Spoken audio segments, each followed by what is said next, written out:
This week on the Canadian Tech Podcast, the CRTC dismisses CompuFinder's Castle Challenge. What are millimeter waves good for anyway? CSE has open-sourced a malware analysis tool, and the Ontario government wants you to help high school students figure out what to do with their lives. That's all next and more on the Canadian Tech Podcast. The Canadian Tech Podcast is sponsored by Olio Digital Labs. Olio are the planners, designers, and developers of the apps used by some of Canada's biggest brands. Find out what Olio can do for you at oliodigitallabs.com. And we're also sponsored by CodeShip, continuous integration and delivery software that lets you ship your apps with confidence. Both CodeShip Basic and CodeShip Pro come with a free plan that grants 100 builds per month, unlimited projects, and unlimited users. Visit codeship.com today to find out which CodeShip product is right for you.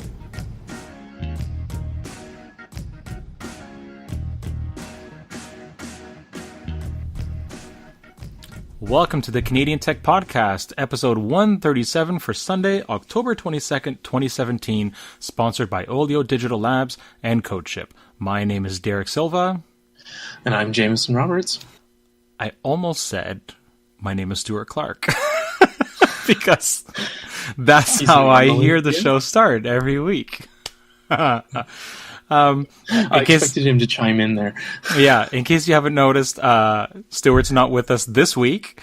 He is alive and well, don't worry. But we gave him the week off. But we gave him the week off. We said a little while ago Jameson was going to be on more often. And that starts, hopefully, today, right? Mm-hmm. Yes? That's the plan. So I'll be off next week, as long as nothing weird happens.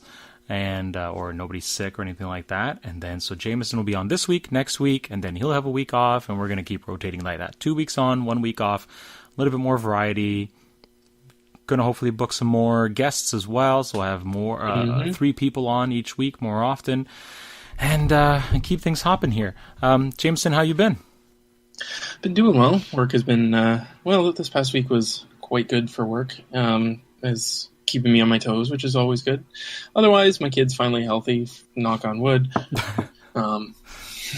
Here's hoping she stays that way, and life seems to be on the repair. So overall, pretty good. Yourself?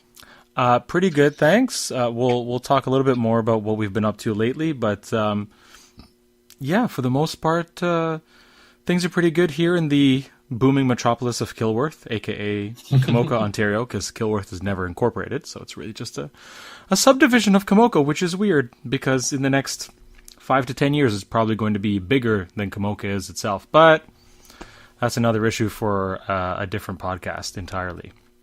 In the meantime, let's get to the quick hits.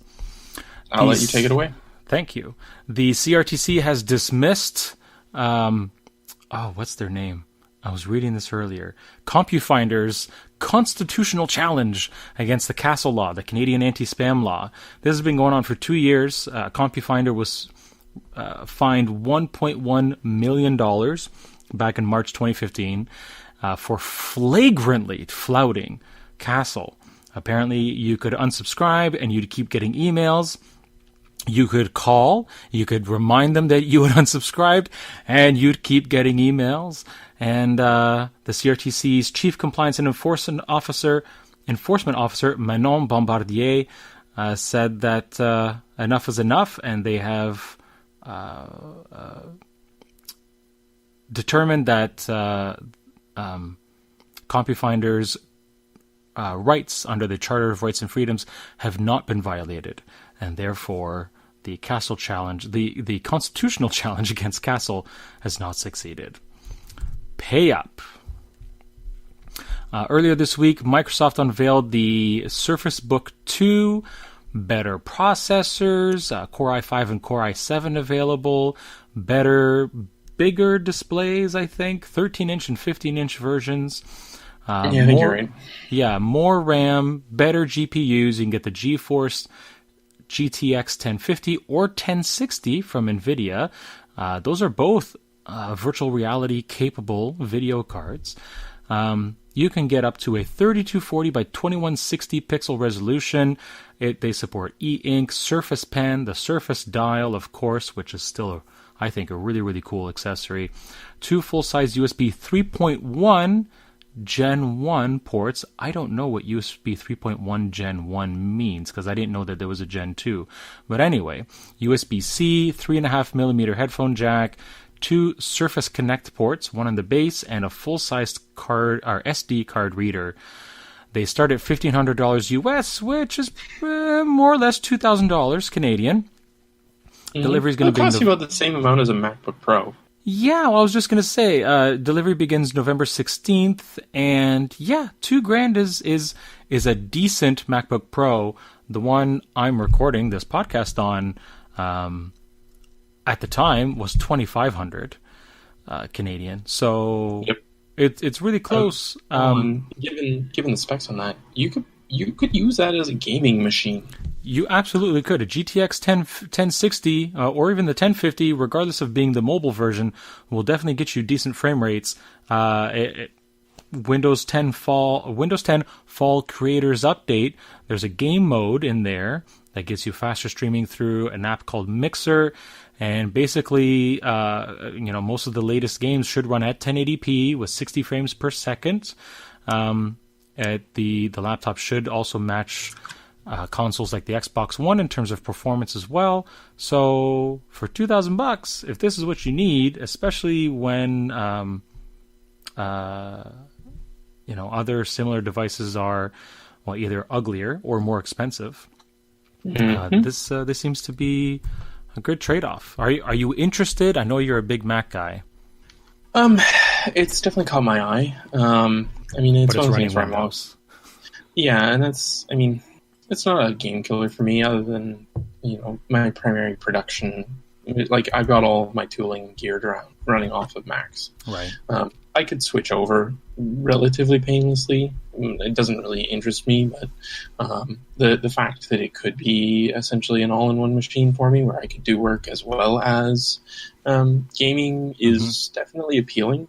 That being said, I've got a beast of a gaming machine that I replace parts here and there when I need to, and it costs me significantly less. Fair enough. Well, anyway, the 5th generation of wireless, aka 5G, is certainly coming. We have a consortium of companies, or governments rather, in WRC 19 that are going to be meeting in the near future to discuss what 5G should actually mean and what frequencies it should use and what those frequencies should be used for.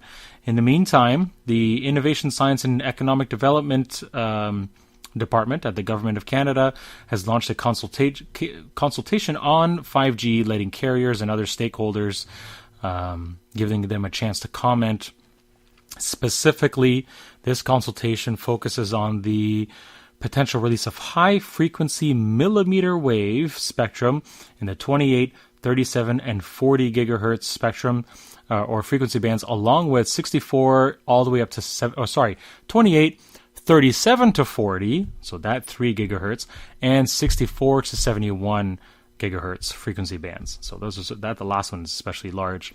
The issue, of course, is that the higher you go in the frequency, the shorter the waves are.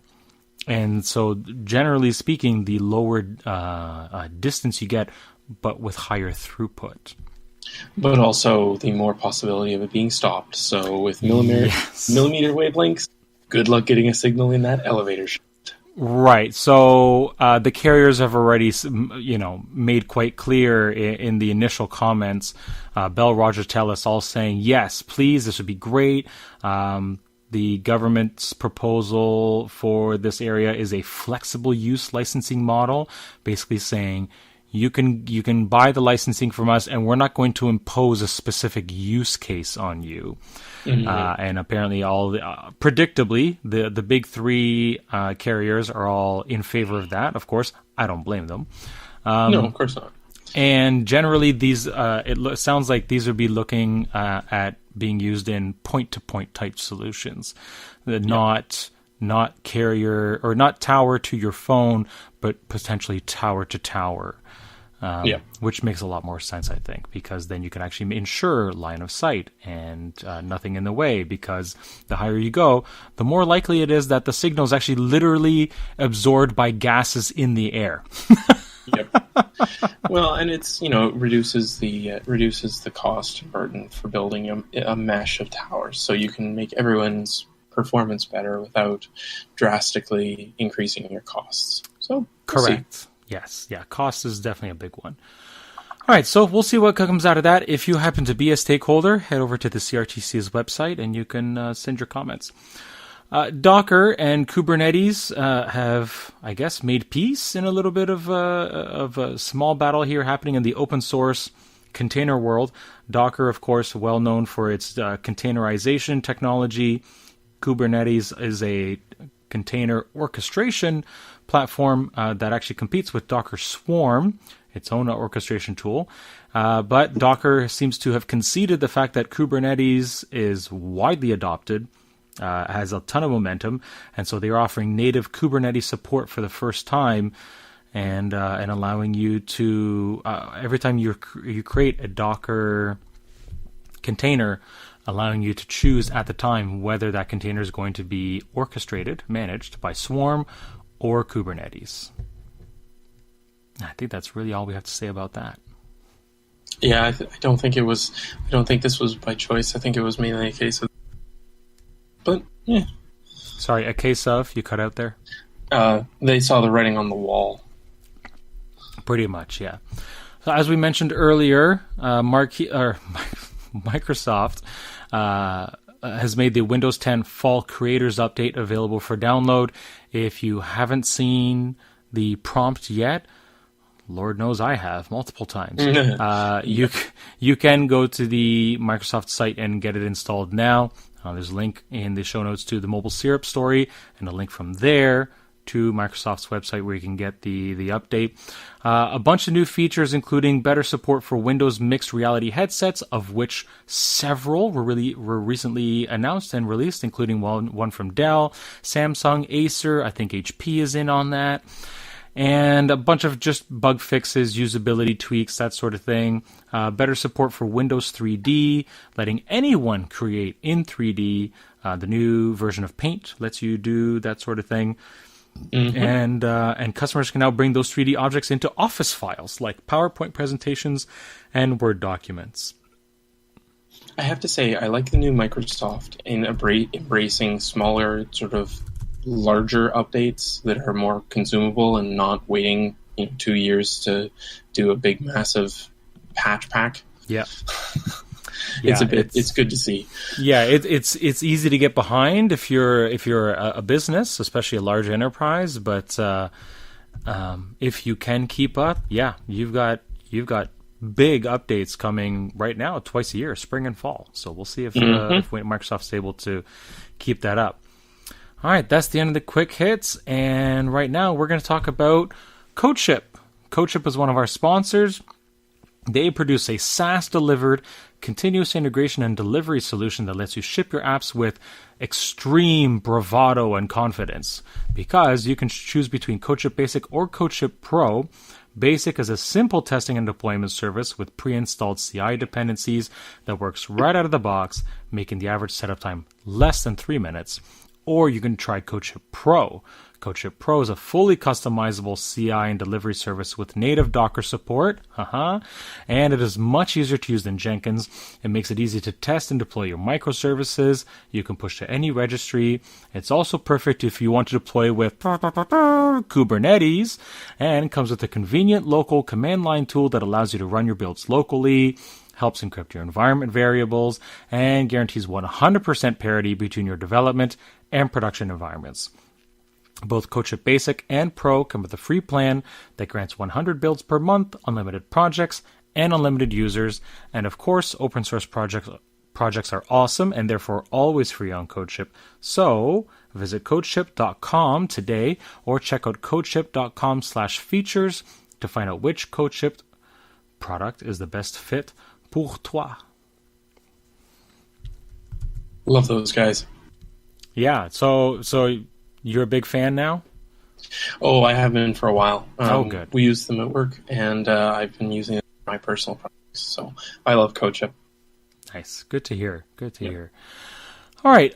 In the meantime, on more serious topics, I guess we've discussed we'll a whole bunch of stuff fairly quickly. So our spy agency, the Communications Security Establishment, basically our version of the NSA. Usually we don't hear a whole ton in terms of what they're doing offensively or defensively to protect Canada's IT infrastructure. But you don't hear very much from the.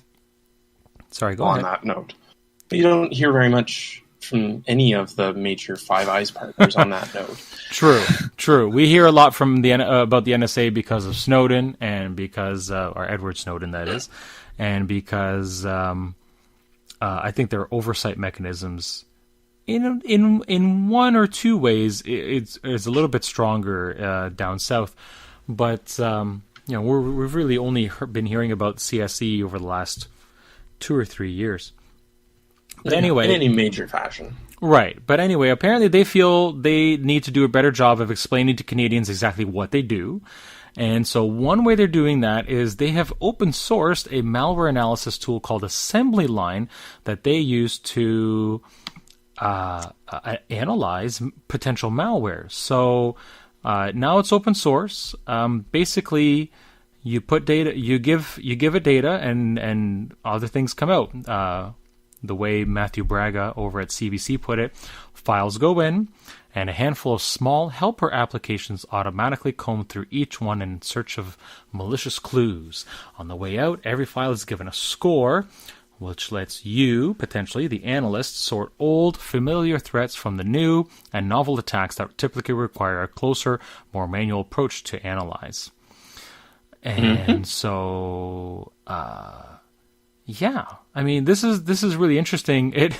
We happen to see Matthew's links over to the NSA's GitHub account, which surprisingly actually had quite a few repos in it, and the UK's GCHQ GitHub account, which actually has over 30 different projects in there, or 30 different repos in there. And then you got way down in the weeds in one of their tools.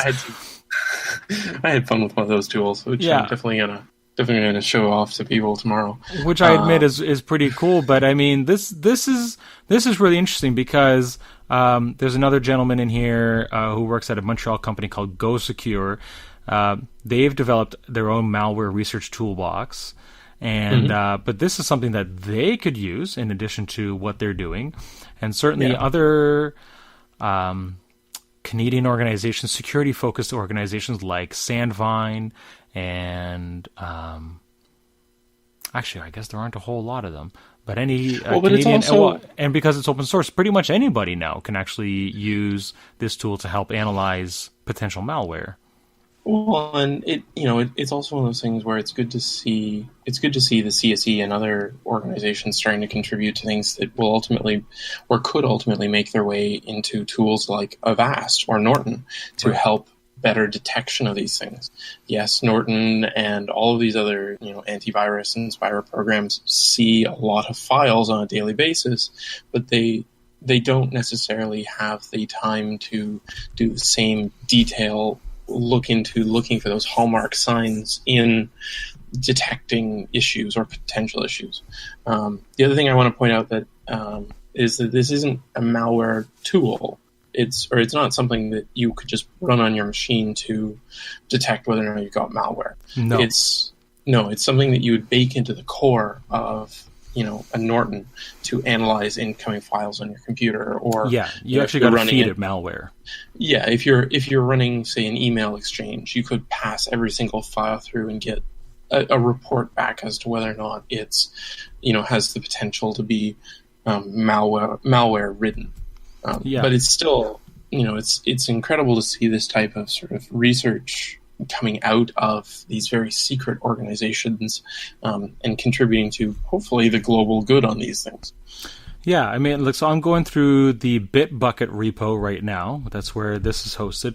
And so one of the things they've done is actually baked in a lot of the malware engines from AVG, Bitdefender, F-Secure, and other companies to actually use those tools to analyze what you think might be malware. This is all written in Python, by the way. And then they've got this thing in here called Crowbar, which looks at different things. So first it looks like JavaScript extraction from HTML, and then the stage 2 modules in order of execution are VBE decode. It looks for Microsoft Word macro vars, fake array vars, simple XOR function, decodes B64, charcode hex, etc., and so on, PowerShell variables. So it's looking for a lot of the telltale signs of a piece of malware. And if it gives you a score of like maybe if it gives you a score of maybe like a 4 or 5, for example, maybe that means yes, this is malicious, but we already knew about it. On the other hand, if it's like a 9 or a 10 or 11, then yes, it's probably malicious and it's new, right? Yeah. So you need to look at this. Yes, you need to look at this. This is new. We've never seen this before. This could be a brand new type of attack, and so on. So, A, if you're a Python dev, and B, you're interested in what the CSE is putting together over there to analyze malware, definitely check this out. There's a link to the CBC story, and in the CBC, in the second section of the story, a link to the actual repo. Yep. Moving on, Alphabet, which is Google's parent company. They went on a spending spree this week. Well, so I need to correct something. Sidewalk Labs, which is the actual Alphabet division that's involved here, is not belong to Google.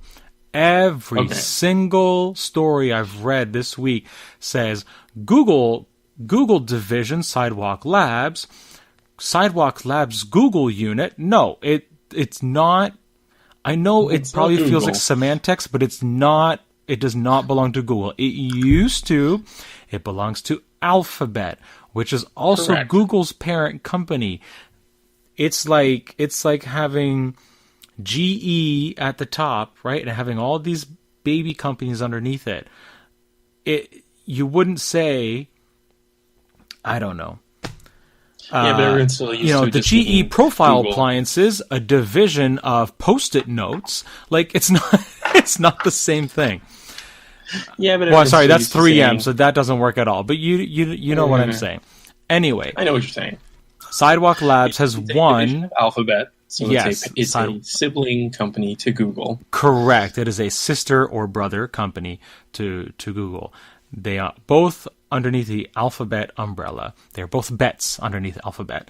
Anyway, they're spending $62 million, and they were the successful company in an RFP put out by the City of Toronto to develop a new area to the east of the downtown core, and it's going to be called Quayside, Quaiside. $62 million is the initial phase of joint planning and pilot project testing. In the next year, they're going to be doing community consultations and planning, long-range planning focused on improving infrastructure and transportation systems, creating new models of affordable housing and flexible retail uses, and establishing clear governance policies related to data protection and privacy. Basically, smart city. Yeah, and not quite carte blanche, but certainly a green light and a blessing and a pat on the head from the City of Toronto and the Government of Ontario to say, you do you. Let's see what happens. Make sure you talk to the people who live in the area or want to work in the area to make sure you do right by them. But you do you, and we're on board. And let's see what happens. And you guys put in probably thousands and thousands of sensors and feed that into some sort of crazy algorithm and pump out all this smart aid information and dynamic rerouting and that sort of thing. And apparently there's going to be crazy new building techniques, building materials to make things cheaper and faster and easier to build. And they're also looking at things like one of the things that they're looking to bake into it is that the core of the area would be car free. It will be built around people, bicycling, walking, other forms of transportation, but not the car. They're basically they're using it as a test area to see this is what cities need to look like. Right. This is how people interact. This is how people interact with their environment. This is how we can make better cities that are more affordable, that are better for humans. That you don't need you don't need expensive forms of transportation to get around. Right. Or these are the things that you need in a city to help diversify things and make it easier for large corporations through to startups and local organizations to live and breathe in. Yep. To quote the CEO of Sidewalk Labs, he's also the former deputy mayor of New York City. His name's Dan Doctoroff. Quote, "This will not be a place where we deploy technology for its own sake, but rather one where we use emerging digital tools and the latest in urban design to solve big urban challenges in ways that we hope will inspire cities around the world." End quote. And it's happening 2 hours up the road in Toronto, in an area of the waterfront that I've seen before. It's pretty flat and ugly right now. There's not a whole really heck of a lot nothing there. So I'm really interested in what happens here. I went through the website a little bit on Friday to see what the winning bid was like, and I was pretty impressed. If you like cities, if you feel like you want to live in a city, I really think this is over the next probably 10 years. This really should lay out the model of what a relatively dense but affordable to live and work a city should look like. They're calling it a micro city, which I think is interesting. Kind of the type of city I want to live in. No, to be perfectly honest, like that's exactly the I want to live in a dense place, but it doesn't but it needs to have all of these human things with it. Right. And so, anyways, that's a whole different discussion. What I want to know is, and this is not something we'll ever have an answer to, but I want to know why Toronto was chosen. Besides it, just from the standpoint of, it could be something as simple as the location was right. It's a relatively blank slate. Yeah. Canada is America, seems to be America's testing ground for a lot of things. America's London is one of the primary areas that a lot of companies test out new things in. And that's a fairly well-known fact. So it doesn't surprise me to see, Alphabet wanting to do something like this in Toronto. But at the same time, I'm sure there were a bunch of American cities that also would love to have this there. Oh, so. No doubt. And I think one of the other things, especially when you're looking to continue to evolve the way things are happening, is just last week we talked about that industrial SD card, which could go down to -40. Same thing with sensors, right? If you're going to have sensors on the outside, you need to test it in an environment that has, if you want to get the testing done quick, has both extremes, super cold and pretty hot. And Toronto certainly will give you both ends of that spectrum. You can have days that are -20 and -30, especially with the wind chill, and right along the waterfront. Exactly. They'll get covered with snow. And in the summer, 30 degrees, 35 is no problem. Humidex, 43, 45, like it happens probably pretty often. And certainly Toronto, I think, will put a lot of those sensors to the test, whether they're air quality sensors, temperature sensors, traffic type sensors, whether they're people or vehicles on the road. I think Toronto gives a lot of those extremes that you want to test, and plenty of in between data as well.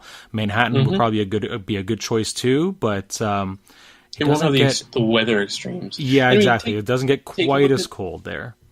Take a look at how many people complain about their iPhone not working in the Canadian winter. Clearly, they haven't tested it outside of California. And fine. Well, but it's not just us. You got all of Northern Europe, pretty much all of Canada, Russia, plenty of places in China get quite cold in the winter. Mm-hmm. Japan, South Korea, they have winter. Like there are lots of different countries that have a proper winter. Yep. Not just ours and the Nordic countries. So it's a good portion of the population. Yep. Anyway, well, just imagine, just before we move on to the next thing, just imagine if Toronto also manages to snag Amazon. yeah, that could be something. We'll see. That what could happens. be something. Well, bidding has closed on that, so we'll see what happens. Yeah, we should find out. Probably before the end of the year, I would imagine. I would imagine. All right. Well, in the meantime, Facebook has announced its election integrity plan that's supposed to help politicians and parties protect themselves from cyber hacks and the spread of misinformation during the next federal election. I don't know why they're putting a focus on that when we have plenty of a big provincial election happening next year, along with a municipal election in Ontario. But, oh well. Yeah. The initiative actually puts the onus on citizens, politicians, staffers, parties, and candidates to be prepared for online threats. And it's going to give key players access to a crisis email line linked to Facebook's security team in case their Facebook page is compromised. They also put the Facebook Canadian Election Integrity Initiative, which is exactly what the domain is, Facebook Canadian Election Integrity Initiative.com. Try saying that 5 times fast. The Cyber Hygiene Guide actually outlines how hackers can gain control of accounts and outlines specific ways members of parliament and political parties can guard against them. I shouldn't put my password online? No, that would be a bad idea. Facebook is also going to launch the Cyber Hygiene Training Program open to all federal political parties. And this all comes hot on the heels of Facebook revealing to the U.S. Congress, I'm not sure if it was the House or the Senate or both, a lot of data that shows that certainly Russian folks were trying to influence the U.S. election. We don't know, obviously, to what extent that actually worked, but I imagine it was worth at least a few points on the popular vote. And probably a few dollars to someone. Yeah. Or someone's. So I'm not running for federal office. As far as I know, you're not either in 2 years. Nope.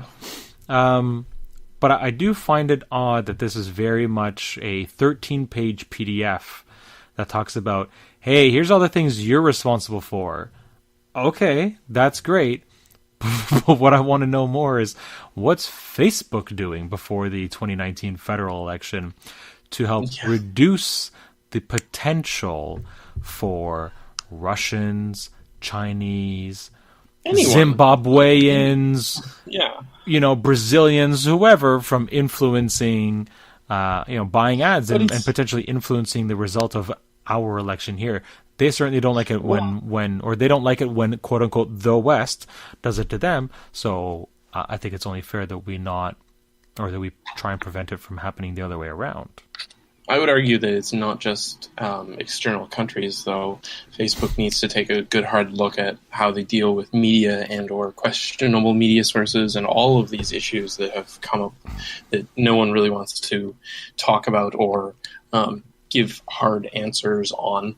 A great way I could think of it is having having to be an accredited news source and things like that. Right. And, there's whole bunches of ways to help mitigate a lot of these issues. And unfortunately, I get it. Facebook is in the business of making money, and a lot of that money is made through ads.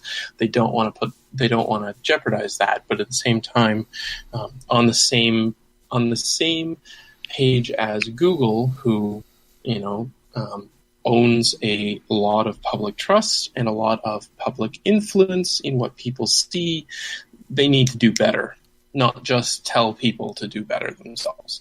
Right. I think one of the big differences is that one of the things that apparently Donald Trump's campaign used quite well a year ago was something called Facebook dark posts, which really means it's a post that really doesn't exist. It's targeted. It's very, very specifically to folks who you think are going to enjoy said post, whether it's about crooked Hillary or what have you.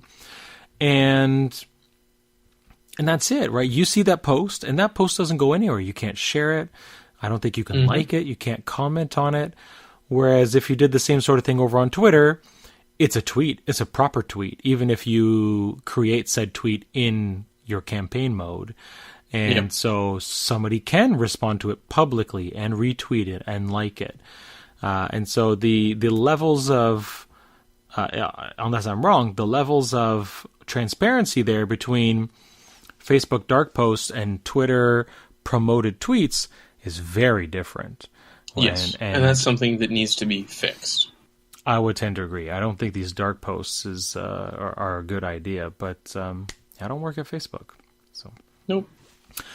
All right. In the meantime, the government of Ontario, with, I know, a few other partners like Brookfield Institute, has announced a 6-week competition that hopes to encourage entrepreneurs and students to develop a digital solution for high school students.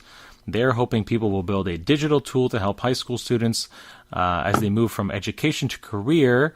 And during the course of that challenge, the government's providing participants with data and support as they develop user-focused strategies.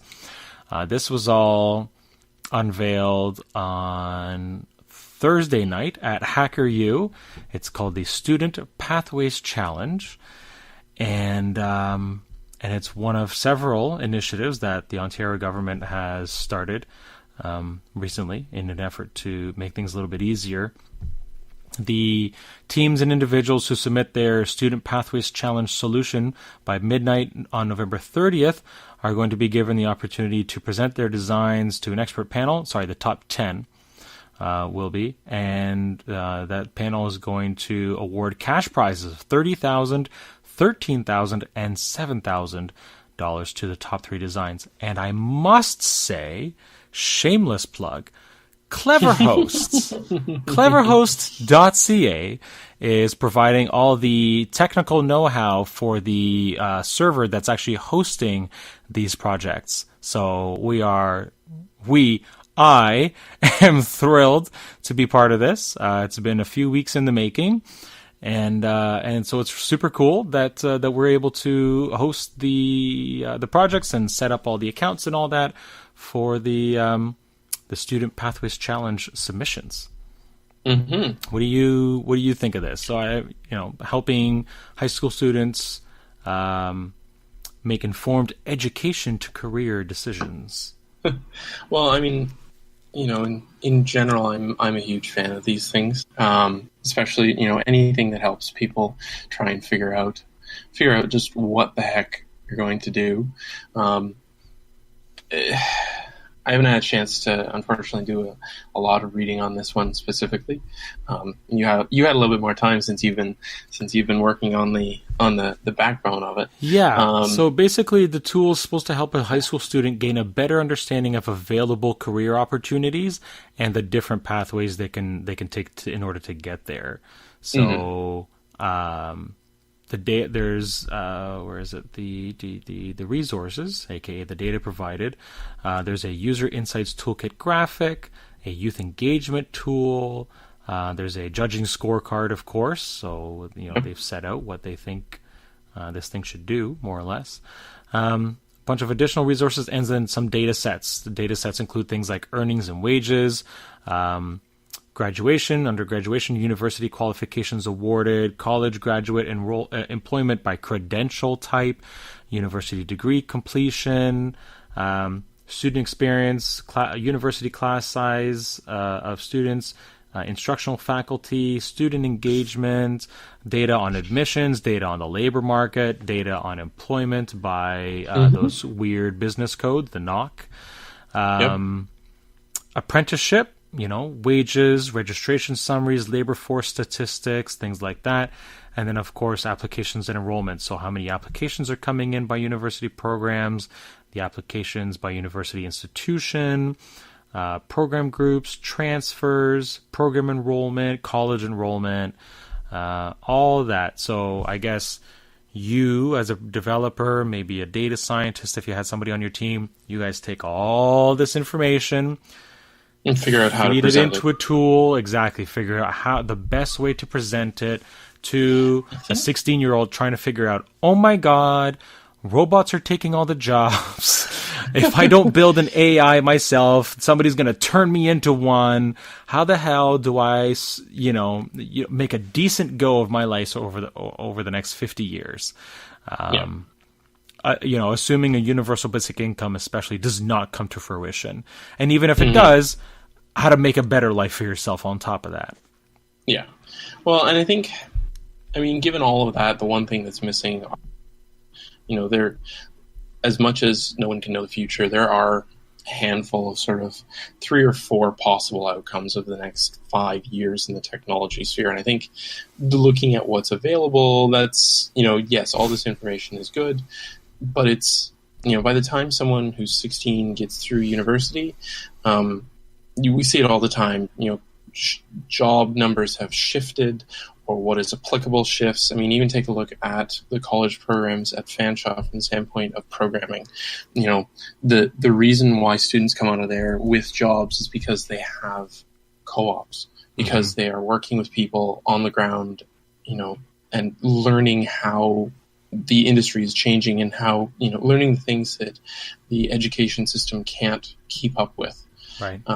And so, that's why I preface this a little bit around. I like seeing these types of engagement tactics and working to build these tools for students. I think they often miss the mark though, because they don't, like I said, no one can predict the future, but you can take a pretty good guess at what's going to happen in the next few years. Everyone is seeing the emergence of all of these, AI-based tools. And I think they're going to take a little bit longer to get out there than what some people would like and some people would hope. But they are going to have a drastic shift on what everyone's going to be able to do, or what everyone's career is going to look like. And so I think, hopefully, like you said, someone with a data science background on their teams will be able to bake some of that information in there. I'm just a little disappointed to not see some of that sort of future data in the actual data sets themselves. As a whole, though, I think that, yes, we need more tools like this. We need more ways to engage with students in a meaningful way to show them, the dollars and cents of what it looks like to have to figure out what you want. When you're in high school, a lot of that stuff goes over your head, or you're not paying attention to it, potentially, or a lot of everyone has been there. If you're listening to the show and you are in there right now, obviously chime in. But it's one of those things where, no one can predict the future. We need good ways of figuring this out. This isn't just necessarily for high school students. Someone could be pondering going back for higher education. Yeah, I was just thinking this an adult. This could be this could be a really good second career type thing. You might need to present the data a little bit differently, or if there's like a questionnaire or something like that, run through that a little bit differently to help people figure out best next thing to do. But yeah, like if something like this was part of that second career program that started back during the recession, I think that'd be a really good idea. And I think the other thing is that we need more things like this, because if you take a look at some of the biggest issues that are coming out of engagement with with students, or with high school students or people entering the post-secondary, there's a drastic lack of information or knowledge around something as simple as basic personal finance, or how we've put the careers course in Ontario into a half credit or less, so with you civics, get it. Yeah, and it's paired with civics. So not only are you being disingenuous to students from the standpoint of their understanding of politics and how how much money goes to the municipal level versus the provincial level versus the federal level, and how your decisions change and shape the area around you. You're then, told, oh, well, all this career information is great and you'll figure it out. Yeah. Well, if you're a developer, you're a data scientist, you want to give that project a crack. There's a link in the show notes and a link to exactly where that is, but it's studentpathwayschallenge.ca. And right now we're going to take a quick break and hear from one of our best sponsors ever, Olio Digital Labs. Everywhere we go, they're within an arm's reach. They make us more productive, help us stay connected, and even entertain us. And every day they're helping organizations across Canada build a better tomorrow. At Olio Digital Labs, we are the planners, the designers, the builders of the custom web and mobile applications that are enabling small and medium-sized organizations across southwestern Ontario, empowering some of Canada's largest brands. Large or small, organizations across Canada count on our focused development process to produce affordable, scalable mobile applications that can help fuel their futures. So whether developing a rock-solid e-commerce platform for an ambitious small market, developing a complex system integration for a national enterprise, or helping an organization of any size navigate application design and user experience, accessibility, and security compliance, we are your complete web and mobile production team. We are the experts to plan, design, build, and maintain your project. Find out what Olio Digital Labs can do for you by giving us a call or visiting us on the web at oliodigitallabs.com. Olio Digital Labs, code that powers every day. And we'd like to thank Olio Digital Labs for continuing to support the Canadian Tech Podcast. And hot on the heels of that, we go straight into a super light topic, dealing with bullying and harassment on Twitter. Something they have failed at so far. Oops, well, okay, not necessarily. So I heard through somebody else, another show I listened to, that Brianna Wu, who was the subject of much ridicule and harassment during Gamergate, she said herself that it is actually certainly not perfect, but much, much better than it was on Twitter during Gamergate and the amount of abuse she was getting subjected to at the time. She has said quite clearly that ever since Twitter started talking a little bit more openly about, yes, there are problems, yes, we're trying to fix them. I know it doesn't seem like much has been done, and certainly as a straight white guy, I don't get a lot of abuse, really at all. If I do, it's because I'm an elected official. Apparently it is much better, so that's great. However, earlier this week, somebody or a leak happened with what looked like Twitter's calendar of its plan to toughen rules, and Twitter came out and went, "Yep, that's ours. Like legit. That's what our calendar looks like." And so instead of hiding behind it, they actually decided to put it out publicly and say, "Yes, here is our calendar of safety work happening right now." And of course, some people might go, well, like, why aren't you just doing this all at once?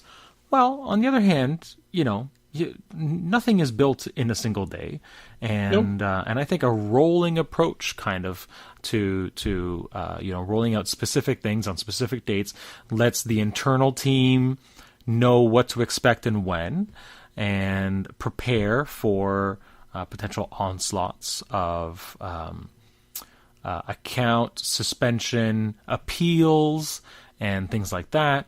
And of course, shows that, yeah, we do actually have a plan. So real quick, for example, on the 27th of this month, they're going to expand the definition of non-consensual nudity. And basically, they're going to err more on the side of protecting victims, and it's going to include content where the victim may not be aware that images were ever taken, upskirt photos, hidden webcams, things like that. If anybody they identify as the original poster of non-consensual nudity, they're going to be suspended immediately. Cool. If you're suspended, a better appeals process is coming that same day. So you can appeal the verdict if they don't feel like they made an error. Regardless, it's going to stay. Your account will stay suspended. Abusers are going to start getting better education about rules on November 1st. On November 3rd, they're actually going to start notifying suspended users by email. That's new. The same day, they're going to update Twitter rules to include a whole bunch of new things that you can't do. Violent groups are now going to have their accounts suspended. If your account is used to, it talks about using violence to advance your cause, for instance, unwanted sexual advances, media policy updates are happening, expanded definition of spam and related behaviors, hateful imagery and hate symbols. So the media policy is going to be updated to include hateful imagery and hate symbols, things like swastikas and maybe Pepe the Frog. I don't know. It depends on how it's being used. On November 13th, new tech to help prioritize reports. November 14th, a new process for reviewing reports. One I really liked as, again, a straight white guy who doesn't get subjected to a lot of abuse, but sees a lot of it happening, is on December 14th, changes are going to roll out to the reporting review process from people who witness rule violations. So they're going to implement account relationship signals to help take smarter, more aggressive action from witness reports. Folks like you and I, Jameson, who report things that are happening even though it's not happening to us. Yeah. And I'm really happy to hear that as well. Yeah. Because that's something that, like, in the past, I have reported people on Twitter and it's gone nowhere because, yes, it's not happening to me, it's happening to someone else. Right. And so, you know, it empowers people to, as a community, start to take care of those issues is the wrong thing, but start to call it out. Calling it out and knowing something might actually get done about it. Yeah. Right? And like the most effective thing you can do right now literally is just block an account. Yep. And if enough people block an account, that's Twitter's best signal right now, other than the actual abusee reporting abuse. You know, a ton of people blocking an account is Twitter's best signal at the moment to say, oh, there might be a problem here. Whereas if there's actually like I'm a witness report, that's awesome. Yep, definitely. So that we'll have to wait almost another 2 months for that. I'm okay waiting another 2 months for that because that's probably still in development. So anyway, suffice to say, the calendar's here. There's a link from the story to the calendar. And we are hearing anecdotal reports that things are better. And Jack Dorsey, CEO of Twitter, basically says, you know, about the calendar, we believe showing our thinking and work in real time will help build trust. I would tend to agree. Coming from, again, my stance, but go ahead. They need to. I think they've you know, in the Court of Public Appeals, they've had some issues in the past, and I think it's good to see them basically saying, yes, we recognize that there are issues. We need to solve them. Here's some of the steps we're going to, you know, this is how we've identified to help start to solve the problem. This is what we're going to do. Yeah. So I mean, basically, right now you can look forward to new measures every other week between now and like early January. And you as a developer, me also working at a digital agency, rolling out something new every 2 weeks is I'd say a pretty good momentum to have. I know we've been hearing about, you know, new measures being taken ever since the last breaths of Dick Costolo's reign as CEO. But certainly since earlier this year in March, I feel like it's the cesspool has been cleaned up quite a bit. And we're going to start seeing even more of that over the next 2 months. So if you're one of those jerks, first of all, if you're one of those jerks who's constantly getting suspended, please stop listening to the show. Second of all, you're on notice over on Twitter too. Like that, it seems like your days of trolling heavily appear to be numbered, depending on the type of trolling you're doing. Yeah, exactly. Now, on the complete flip side, I guess, the OPP has launched a pilot project called the Safe Zone for doing things like Kijiji transactions. Basically, right now, they're letting people use the parking lots at the Tecumseh and Bracebridge OPP detachments, which are on almost completely opposite sides of southwestern Ontario. Tecumseh is down near Windsor. Bracebridge is up near Well, that's Muskoka region. But anyway, if you have something you're going to sell online, maybe you're selling some tickets on like StubHub and you want to hand them off in person, or you're selling something on Kijiji, you want to pick it up from selling somebody. a computer or something that needs safety. Yeah, somewhere where I think anybody who's used Kijiji has had that weird moment where you're like it's knocking on some random person's door and hoping for the best that they don't have a hockey mask and a chainsaw on the other side, or an axe or anything like that. This is the OPP offering their safe space to conduct such transactions in a more public manner, with security cameras and obviously police officers very nearby. So if you I think it's also a response to at least in Ontario the murder that happened a few years ago in regards to someone. They were test driving a truck and that was Hamilton area. Yeah, so this is I'm pretty sure is a direct response to that.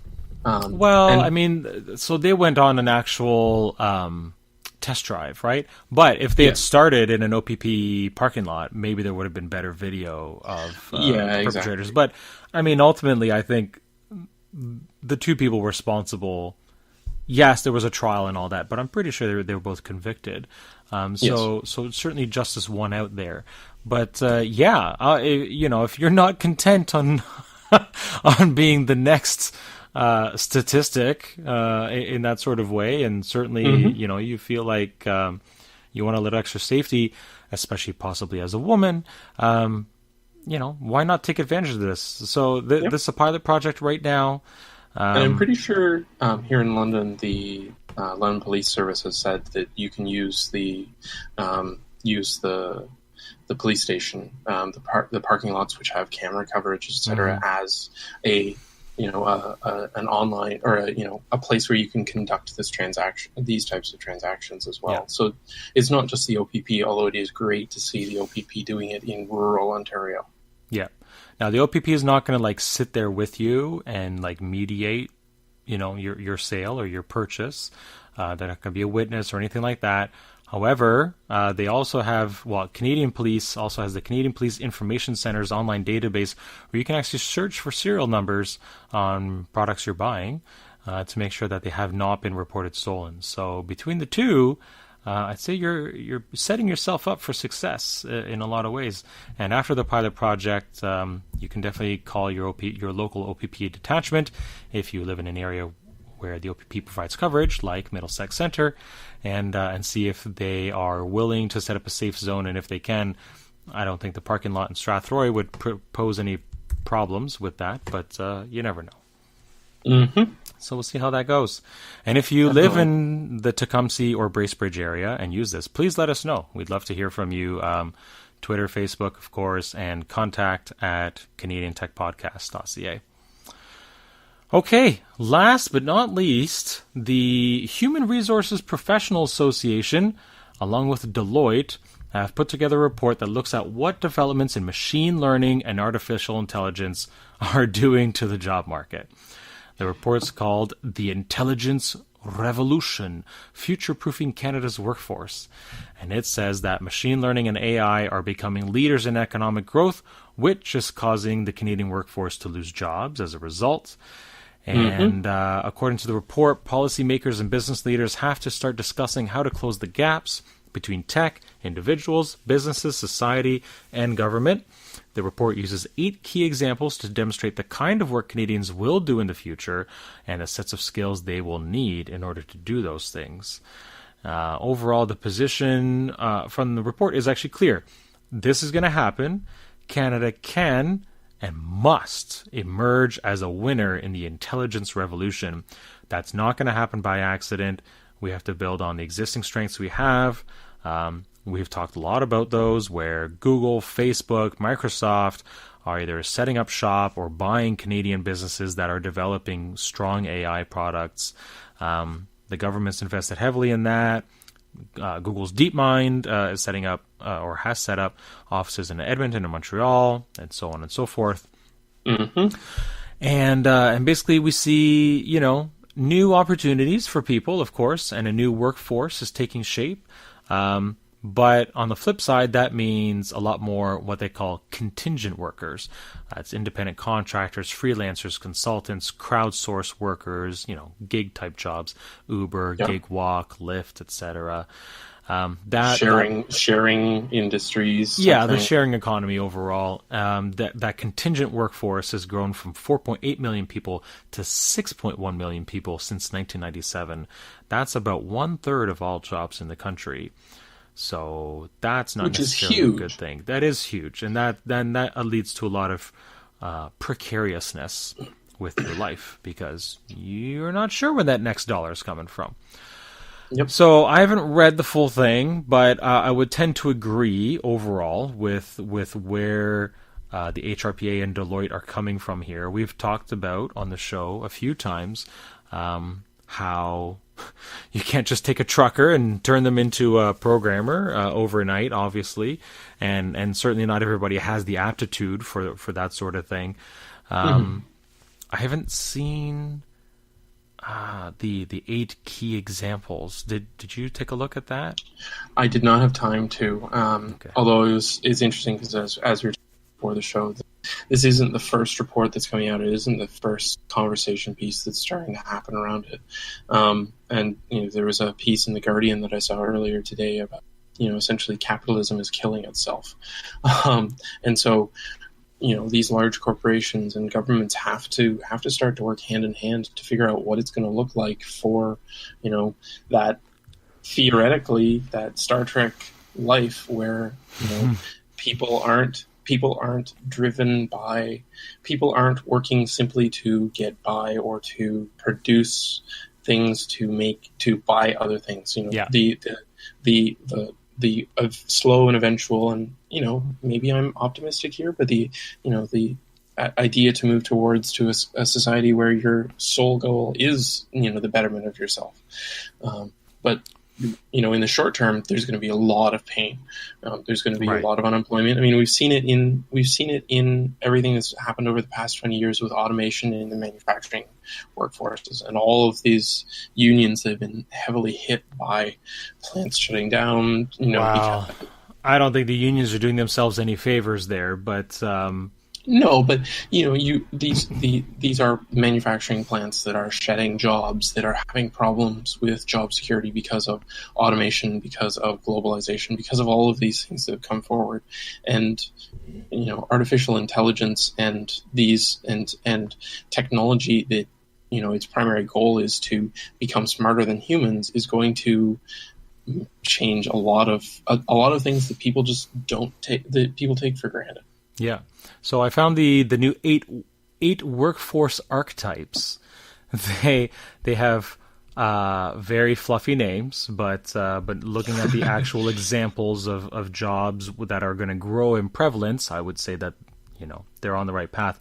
Things like protector, so low risk of automation, police officer, family doctor, leech or speech or language pathologist, jobs with potential to grow in prevalence. I never know how to pronounce this word. Gerontokinesiologist or gerontokinesiologist, telenurse, end-of-life therapist. Second one, influencer. So, jobs with lower risk of automation. Leader in fintech, coach, politician. Yes! Jobs with potential to grow in prevalence. Makes sense now. Online community manager and incubator relationship manager. I'm not going to go through all of these, but the other ones are innovator, integrator, scorekeeper, builder, performer, curator, and curator. If you want to be a customer service psychologist or a vlogger or an urban farmer or AI developer, the future looks bright, according to Deloitte and the HRPA. But if you're a real estate agent, an executive assistant, or any sort of administrative services manager or anything like that, security guard, according to these folks, you're your job is at a higher risk of automation. So your days definitely could be numbered. And that sounds about right, given what is starting to come out of things, early attempts at AI, or not even necessarily full AIs, but just the automation or organization of things. Even something as simple as Kubernetes, where it's about automating something that is a repeatable task, that is something of scale that is repeatable. So, I would tend to agree. Yep.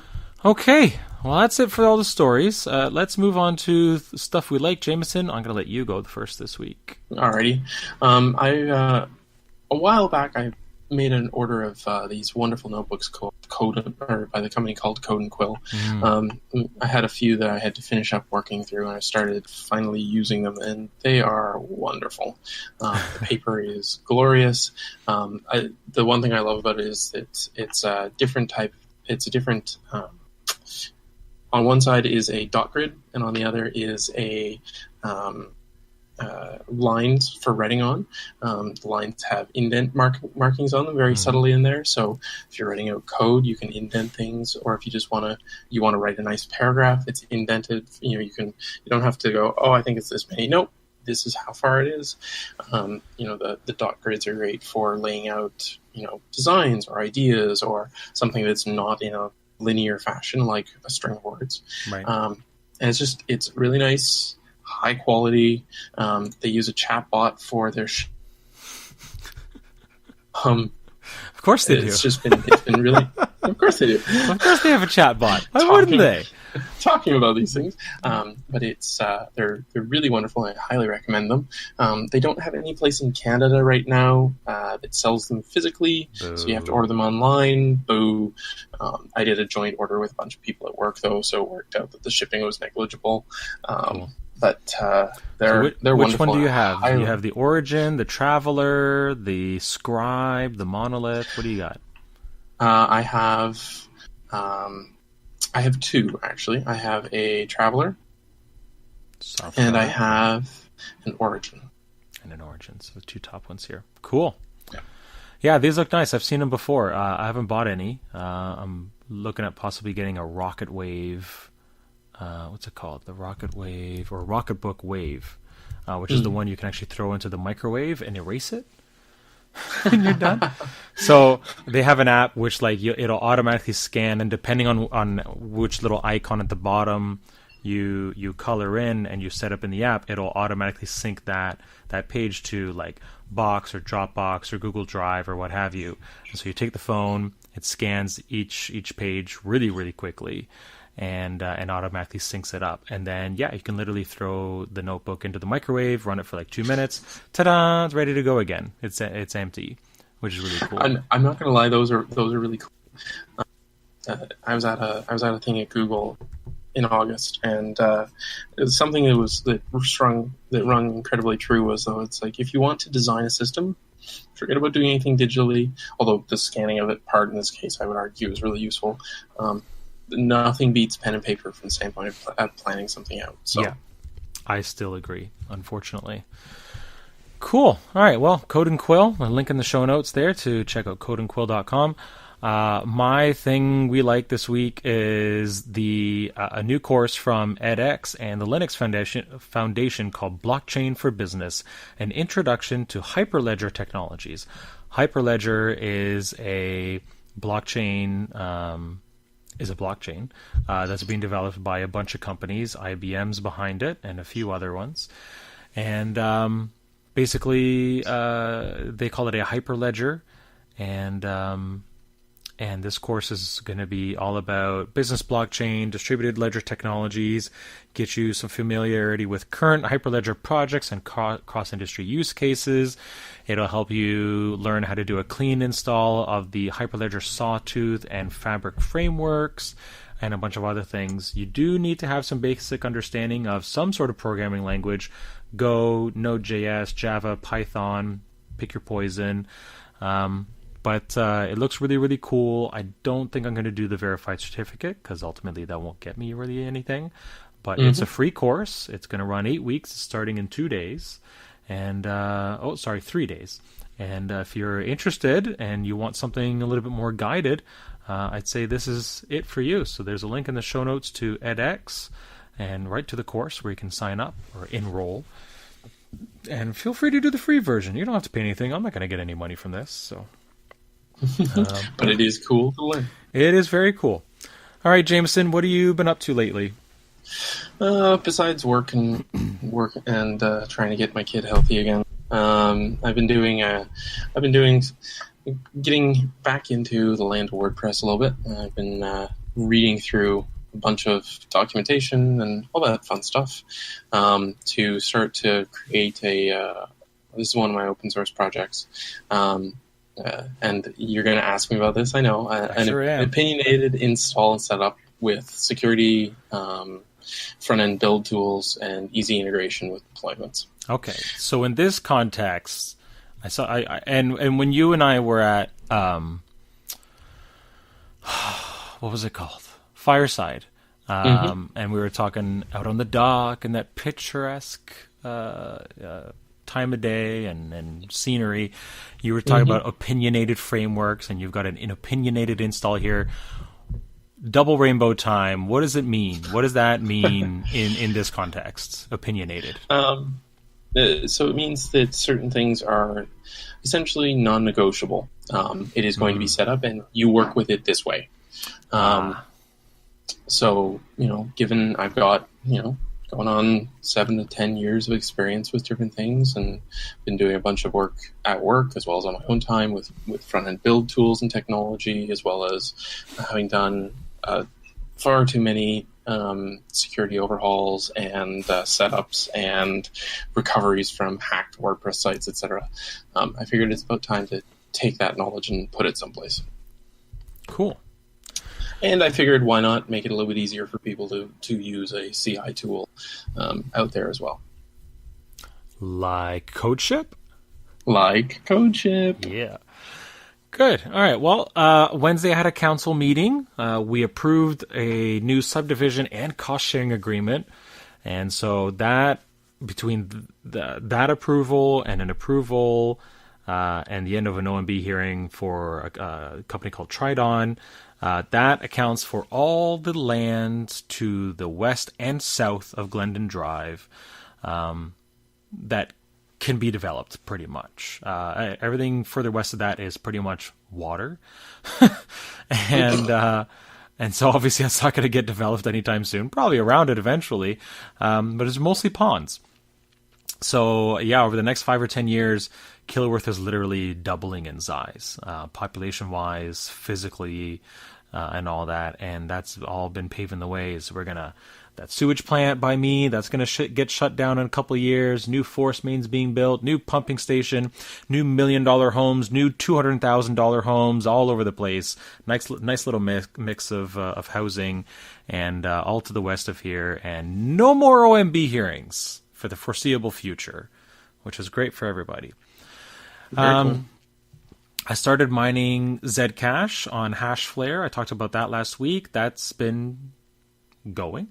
I also started mining Zcash on a personal machine, which is generating 8 hashes per second of mining power, I think, on the ETH hash, what do you call that? Algorithm, I guess. So that's been going well. I've got about 14 cents Canadian worth of Zcash right now. So I'm going to be a millionaire in 150 years. And yeah, so I got 2 miners going right now, which is cool. I registered for the Blockchain for Business course on edX, and I didn't write this down, but I also found a bunch of how-tos for Ethereum specifically. So Ethereum was co-founded by a bunch of Canadians, and they actually have some pretty simple, if you know what you're looking at, pretty simple how-tos right on their website. There's a create a Hello World contract tutorial. There's a how to create your own cryptocurrency how-to on their, or tutorial right on their website. And then over on Medium, I found a 101 noob intro to programming smart contracts on Ethereum. So I'm not necessarily starting Derek Coin tomorrow, but I am looking. I want to be able to read that. Yeah, I want to be able to read that and actually understand like what's involved in creating a smart contract and how to go about creating your own token, because CryptoPay, for example, is creating their own ERC20 token on Ethereum, and to a certain extent, I know what the hell that means, but ERC20. Well, what the hell's an ERC20 token? Is there an ERC10 token or 19 token? Like, it gets so obscure that I want to be up on these things, because I know in 5 years my kid's going to be like, "Yo, Dad, can you pay me my allowance in Bitcoin?" I'm going to be like, "Well, yeah, I know how to do that." And then if he says, "Hey, why don't we create our own token, our own cryptocurrency just within like the Rebek Silva clan?" I'm going to be like, "Whoa, whoa, whoa. Why? How?" And I don't want to be that far behind him where, he's going to be like 13 and he's going to be like, "Oh, I could do this." I want to be able to say like, "Yeah, that's fine. I can do this too." And we'll actually do it together. So sounds like a good goal to me. sounds like the future, man. Womp womp. All right, so as usual lately, we have a bunch of other things we couldn't cover today, like Toronto's pitch to land Amazon HQ2, Linux on Galaxy. What? You want to find out what that is? That's in the show notes. There was Alphabet spending a ton of money. Yeah, Alphabet investing $1 billion in Lyft, further fueling expansion rumors into Canada. I am all for that. Uber needs some competition here. There was just an Ethereum hackathon in Waterloo. Some of the top projects that came out of that were really looking really cool. Google has its own Made for Google subsite that lists verified third-party accessory makers. Drone Delivery Canada is partnering up with HVAC distributor Wolseley, which Kathleen works with. That's a customer of hers. So I was like, dude, they want to just deliver stuff by drone from like site to site. And she's like, yeah, I heard about that. I'm like, well, you didn't tell me.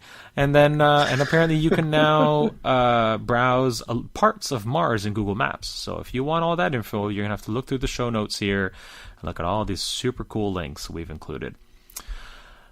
Jameson, is there anything we didn't talk about that you wanted to say? Or no, I think I'm good on my side. You're good? I think I'm good. All right, well, I think we're all going to have to be promoters, innovators, and whatever else in the future. So I've downloaded the full Deloitte and HRPA report so I can read that and figure out where I should steer my children to. You mean you're not already a creator or an innovator? I am, but I'm not getting paid much for it. So fair enough.